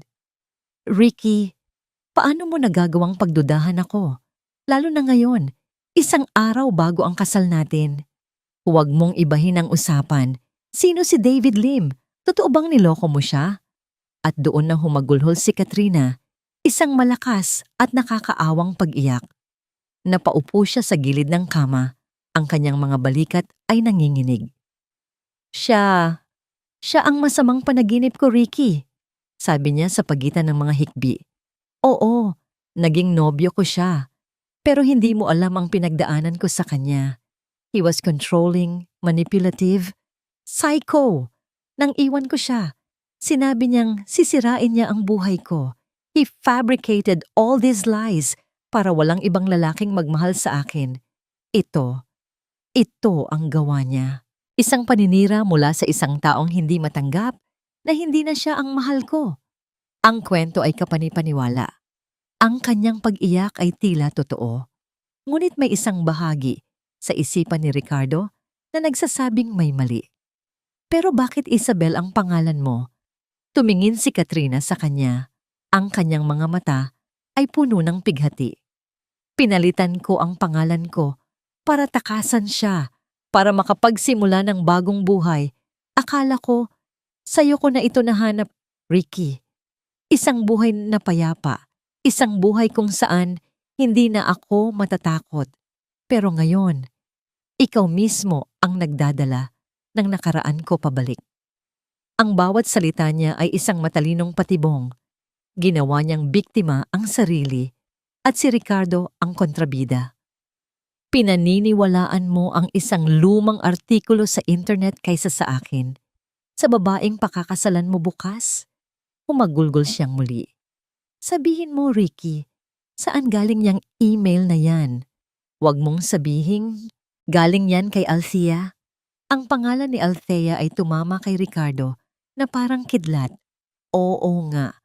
Sino pa ba ang may motibong sirain sila? Si Althea. Ang babaeng iniwan niya. Ang babaeng bitter. Biglang nagkaroon ng saysay ang lahat sa kanyang naguguluhang isipan. Ito ang paghihiganti ni Althea. Nakipagsabuatan ito sa ex-boyfriend ni Katrina para sirain ang pinakamasayang araw ng kanilang buhay. Ang pagdududa niya kay Katrina ay biglang napalitan ng galit kay Althea. Hindi ko akalain na magagawa niya to. Bulong ni Ricardo, napapailing.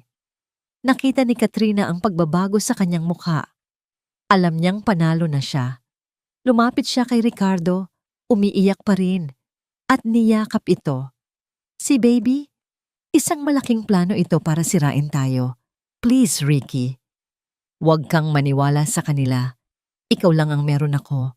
Ikaw lang ang pinagkakatiwalaan ko. Please, huwag mo akong iwan. Niyakap siya pabalik ni Ricardo. Mahigpit. Pinili na niya ang kanyang paniniwalaan. Ang isipin na si Katrina ay isang manloloko, ay nangangahulugang siya ay isang tanga. Isang nagkamali ng malaki. Ngunit ang isipin na si Althea ang may gawa nito ay mas madaling tanggapin. Pinapalabas nito na siya pa rin ang tama, na ang desisyon niyang iwan si Althea ay nararapat lang dahil sa kasamaan nito. Pinili niya ang kasinungalingan na nagpoprotekta sa kanyang ego. Shh, tahan na, sabi niya. Hinahaplos ang buhok ni Katrina. I'm sorry kung pinagdudahan kita. Hindi na mauulit. Talaga, baby? Oo, sabi ni Ricardo. Humiwalay sa yakap at bumalik sa laptop. Tatapusin na natin to. Sa harap ni Katrina, isinara niya ang browser, kinuha niya ang email, at walang pag-aalinlangan, pinindot niya ang delete. Pagkatapos, binuksan niya ang trash folder at pinindot ang empty trash. Lahat ay nawala. Ang ebidensya, ang huling pagkakataon para sa katotohanan. Tuluyan na niyang isinara ang pinto. Ngumiti si Katrina sa likod niya. Isang ngiting hindi nakita ni Ricardo. Isang ngiti ng absolutong tagumpay. Kinabukasan, sa araw ng kanilang kasal, nakatayo si Ricardo sa harap ng isang malaking salamin sa kanyang hotel suite. Suot na niya ang kanyang puting tuxedo. Perpekto ang pagkakaplansa. Sa labas, naghihintay na ang isang magarbong simbahan, daan-daang bisita at ang babaeng pinili niya. Dapat ay masaya siya. Dapat ay nanginginig siya sa pananabik. Ngunit habang tinititigan niya ang kanyang refleksyon, isang estranghero ang nakita niya. Isang lalaking may bakas ng takot at pag-alinlangan sa mga mata. Isang lalaking mukhang tumaya ng lahat sa isang laro na hindi siya sigurado kung kaya niyang ipanalo. Pinilit niyang ngumiti, ngunit ang nangiti ay hindi umabot sa kanyang mga mata. Sa halip, isang malamig na kaba ang gumapang sa kanyang dibdib. Isang boses sa kanyang isipan ang bumubulong. Malito. Ngunit huli na ang lahat para umatras. Huminga siya ng malalim. Inayos ang kanyang kurbata at naglakad palabas ng silid para harapin ang kanyang tadhana. Ang Manila Cathedral ay napuno ng mga bulaklak na puti at ginto. Ang matatayog na arko nito ay sinasalamin ng liwanag mula sa mga dambuhalang chandelier. Lumilikha ng isang eksenang tila kinuha mula sa isang fairy tale. Ang mga bisita, na pawang mga kilalang personalidad sa mundo ng negosyo at showbiz, ay nakaupo sa kanilang mga magagarang kasuotan, bumubulong-bulungan tungkol sa karangyaan ng okasyon. Ito ang kasal ng taon. Sa harap ng altar, nakatayo si Ricardo, pinagpapawisan sa kabila ng malamig na hangin sa loob ng simbahan. Ang bawat nota mula sa organ ay tila isang dagundong sa kanyang dibdib. Nang bumukas ang malaking pinto sa likuran at tumugtog ang bridal march, lahat ng mata ay napunta sa babaeng dahan-dahang naglalakad sa aisle. Si Katrina, sa kanyang puting-puting traje de boda na dinisenyo ng isang sikat na couturier, siya ay isang diyosa. Ang kanyang mukha ay natatakpan ng isang manipis na belo. Ngunit kahit sa likod nito, kitang-kita ang kanyang maningning na ngiti. Ang nangiti ng tagumpay. Ngunit habang siya ay papalapit, ang mga bulungan ng mga bisita ay hindi lamang tungkol sa kanyang ganda. Grabe, ang yaman talaga ni Ricky. Akalain mong nagawa niyang i-pull off ang ganito kagrandeng kasal. Bulong ng isang babae sa kanyang katabi. Narinig ko ngang nalugi raw ang investments niya. Sagot naman ng isa. Pero teka, hindi mo pa ba nababalitaan? Yung ex-wife niya, si Althea. Grabe pala ang yaman. Siya pala ang nag-iisang tagapagmana ng Hacienda Santiago sa Cebu. Isa na siyang haciendera at sikat na designer doon ngayon. Baka mas mayaman pa siya kay Ricky ngayon. Ang mga salitang yon ay tila mga bubuyog na umuugong sa paligid, naririnig ng mga nasa unahan, kabilang na ang mga magulang ni Ricardo na biglang nagkatinginan, puno ng pagtataka. Nakarating si Katrina sa altar.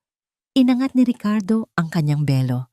Sa isang saglit, ang kanilang mga mata ay nagtagpo.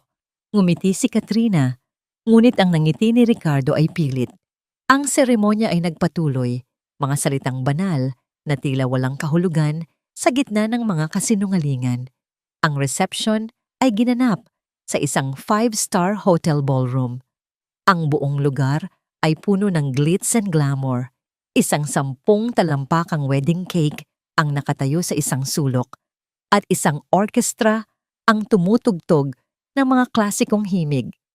Pagkatapos ng engrandeng pagkain, nagsimula ang programa. Mga talumpati mula sa best man, sa maid of honor, mga mensaheng puno ng papuri at mabubuting hangarin. Si Ricardo at Katrina ay nakaupo sa kanilang presidential table, tila isang hari at reyna sa kanilang trono.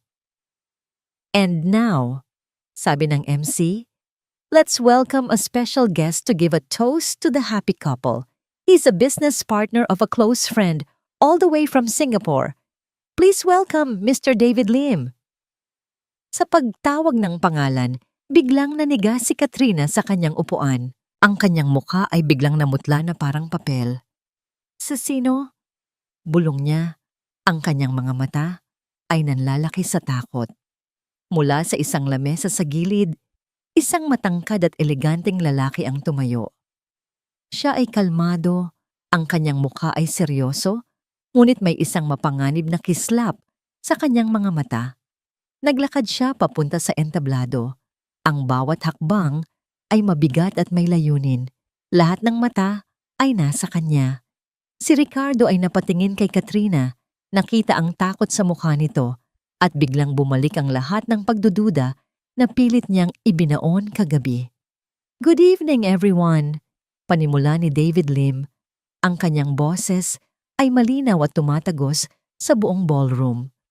I am here to give a toast to new beginnings. Itinaas niya ang kanyang kopita. And a toast to second chances. You see, I was once engaged to be married. I thought I had found the perfect woman. Beautiful, intelligent, charming.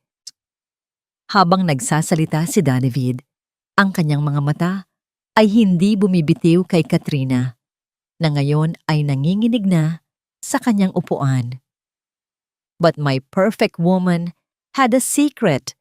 Pagpapatuloy niya, she was a woman of many names and many faces.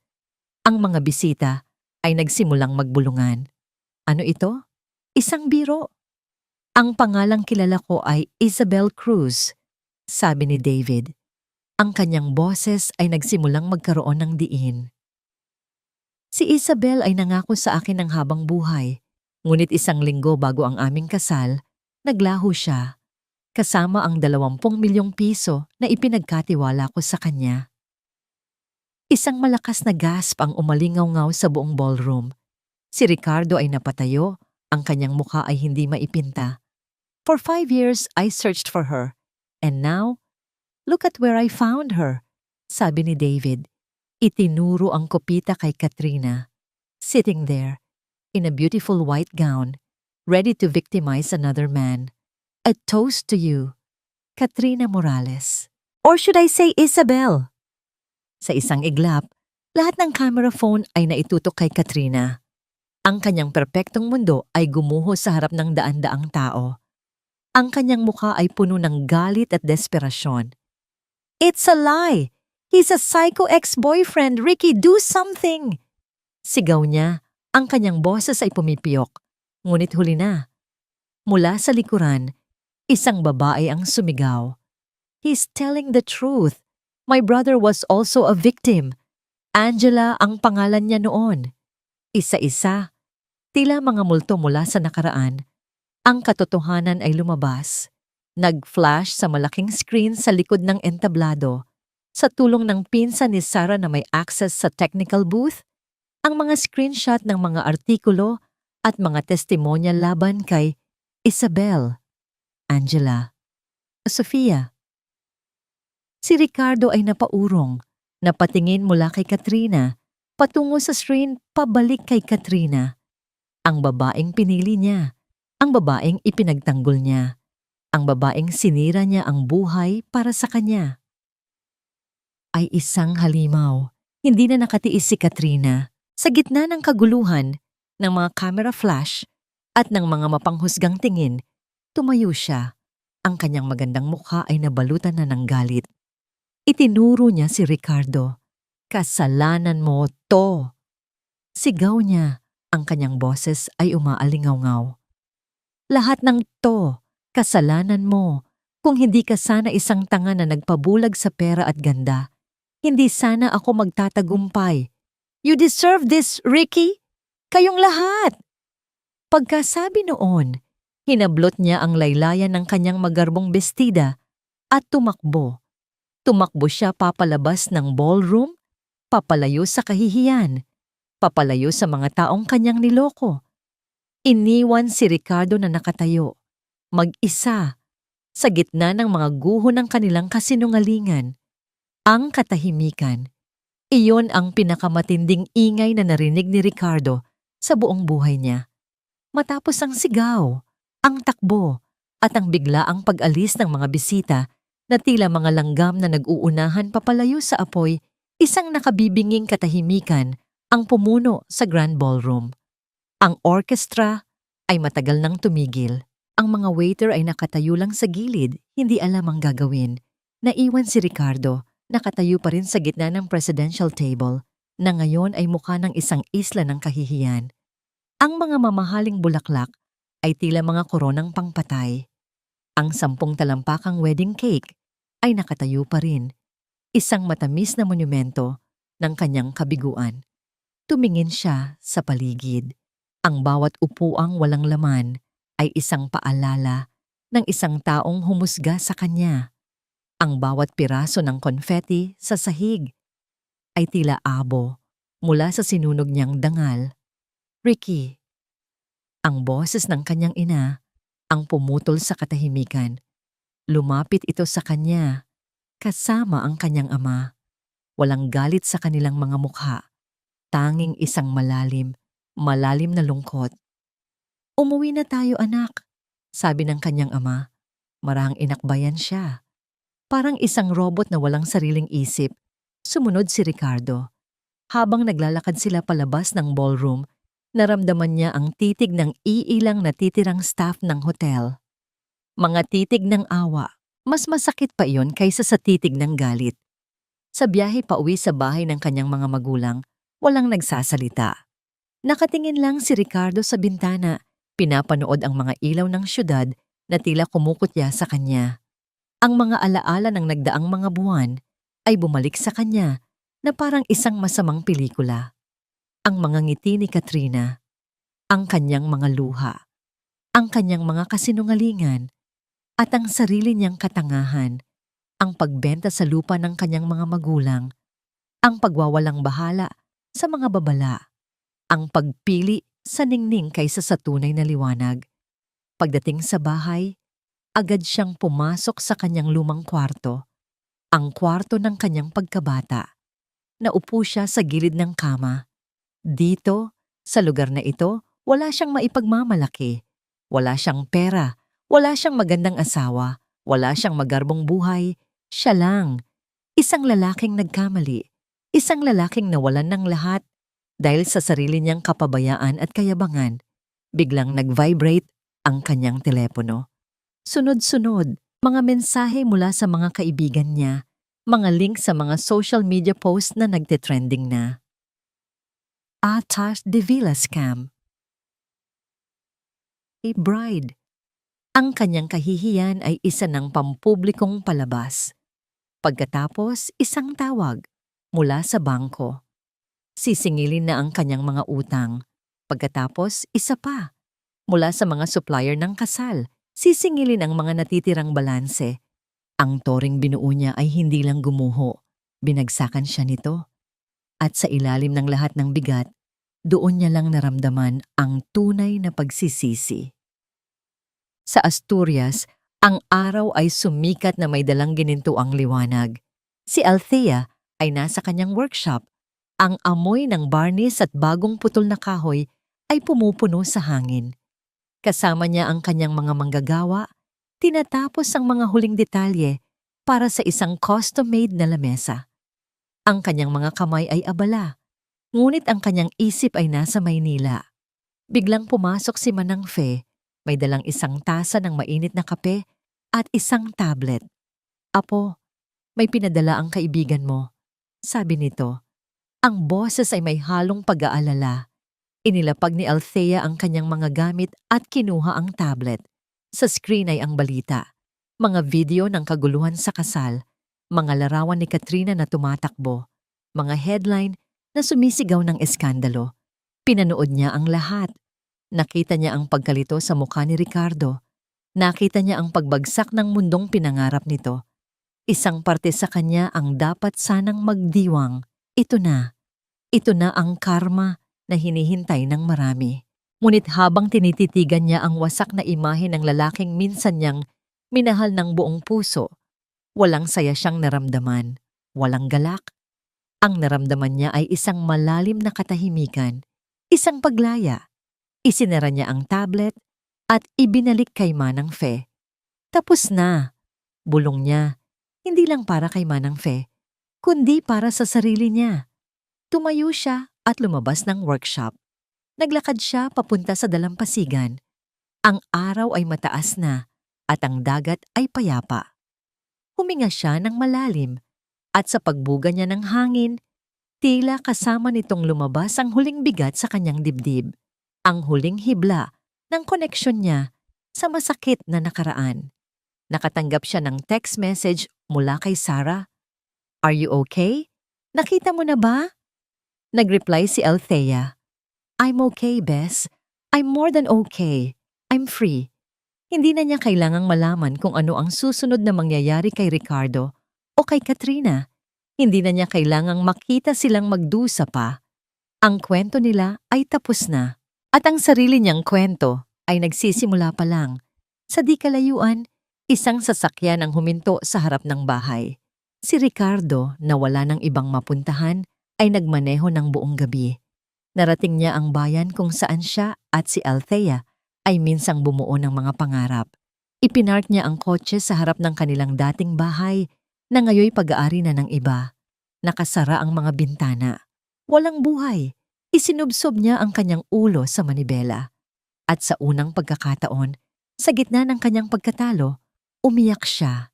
Hindi dahil sa kahihiyan, hindi dahil sa nawalang pera.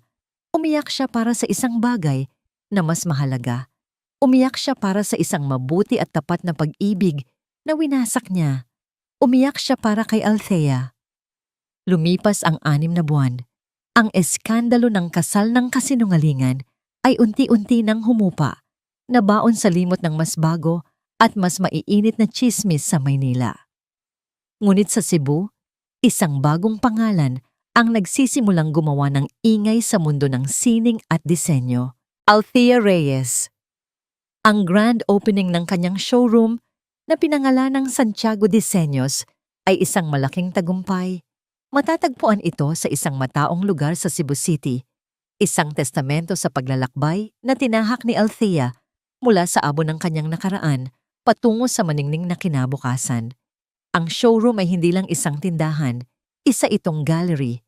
Bawat muebles, bawat palamuti, ay nagsasabi ng isang kwento ng paggamit ng mga lokal na materyales tulad ng kahoy, ratan at kabibe na hinubog sa isang moderno at eleganteng disenyo.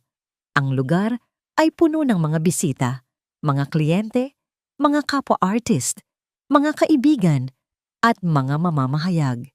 Si Althea ay nakatayo sa gitna ng lahat, suot ang isang simple ngunit eleganteng puting bestida. Ang kanyang nangiti ay totoo. Ang kanyang mga mata ay kumikinang, hindi dahil sa luha, kundi dahil sa pagmamalaki at kasiyahan. Wala na ang anino ng babaeng malungkot at walang kibo. Ang kaharap nila ngayon ay isang babaeng buo, matatag, at alam ang kanyang halaga. Miss Reyes, congratulations! Anong masasabi mong sikreto sa iyong tagumpay? Tanong ng isang reporter mula sa isang lifestyle magazine, itinutok ang mikropono sa kanya. Ngumiti si Althea. Tumingin siya sa paligid, sa mga obrang gawa ng kanyang mga kamay at ng kanyang puso. Walang sikreto. Sagot niya, ang kanyang boses ay kalmado at puno ng kumpiyansa. Kailangan mo lang hanapin muli ang sarili mo. At kapag nahanap mo na, huwag mo nang bibitawan pa. Sa gitna ng kasiyahan, may isang bisitang tahimik na lumapit sa kanya. Isang babaeng may edad na, may bakas ng lungkot sa mga mata, ngunit may daladalang isang maliit na buke ng puting rosas. Althea, hiha. Napalingon si Althea, ang ina ni Ricardo. Sa isang iglap, hindi niya alam ang sasabihin. Congratulations, sabi ng matanda.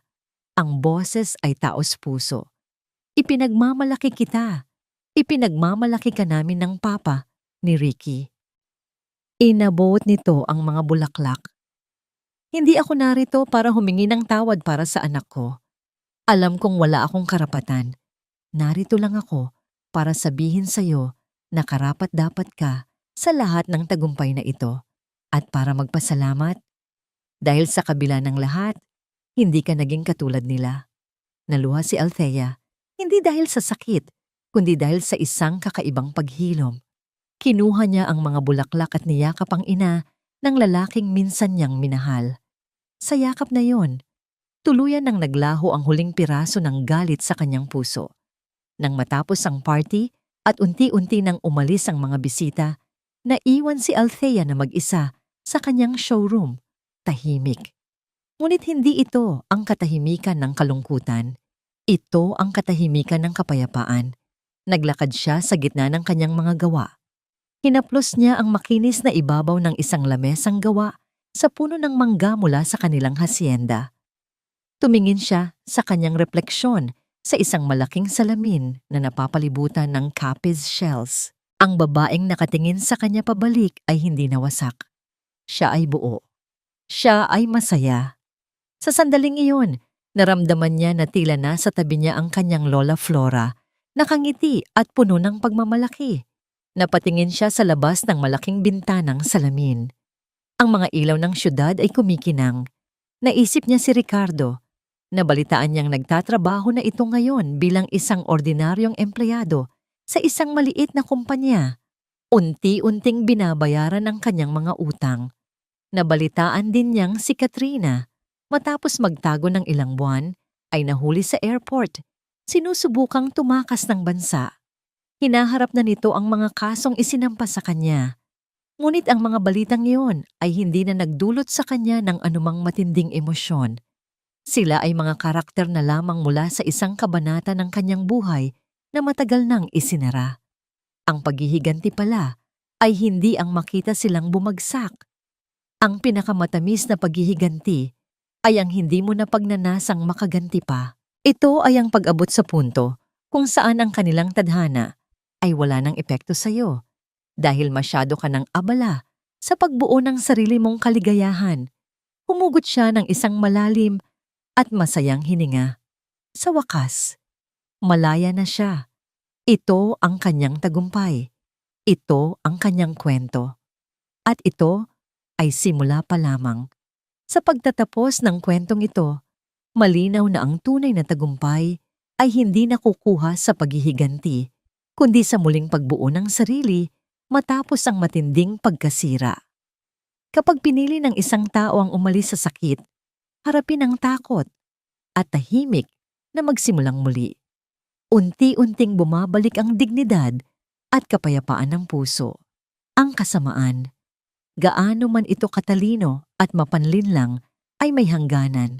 Darating ang sandaling ito mismo ang magiging dahilan ng sariling pagbagsak.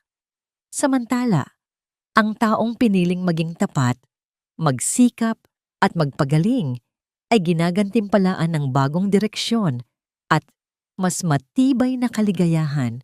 Ang kwentong ito ay paalala na ang hustisya ay maaaring hindi agad dumarating, ngunit hindi ito kailanman naliligaw.